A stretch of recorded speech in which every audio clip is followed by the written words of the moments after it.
for Churchill.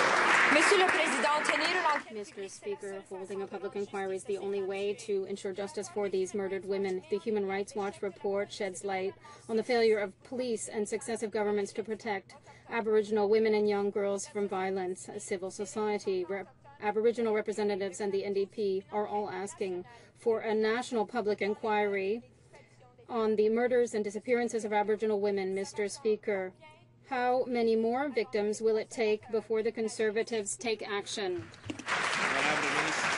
Honourable Minister of Public Safety. Speaker, the government has asked the Independent Commission for Public Complaints against the RCMP to follow up on some allegations that have been made.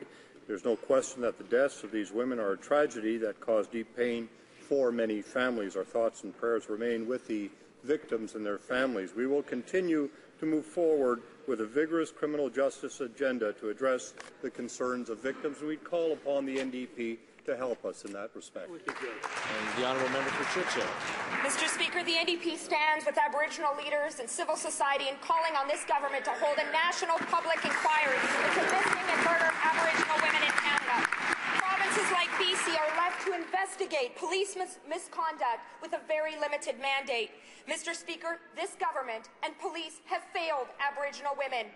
Will the minister agree to a national public inquiry to ensure a proper independent investigation, including into any possible police misconduct against Aboriginal women in Canada? The Honourable Minister of Public Safety. Thank you, Mr. Speaker. As I've indicated, I've asked the Commissioner for Public Complaints against the RCMP to follow up on some allegations that have been made. In fact, I would encourage anyone with information that bears on these matters to pass it along to the appropriate authorities. And this is precisely why we have introduced legislation to deal with some issues inside the RCMP, and it's shocking to see that the NDP continue to stall these measures. The Honourable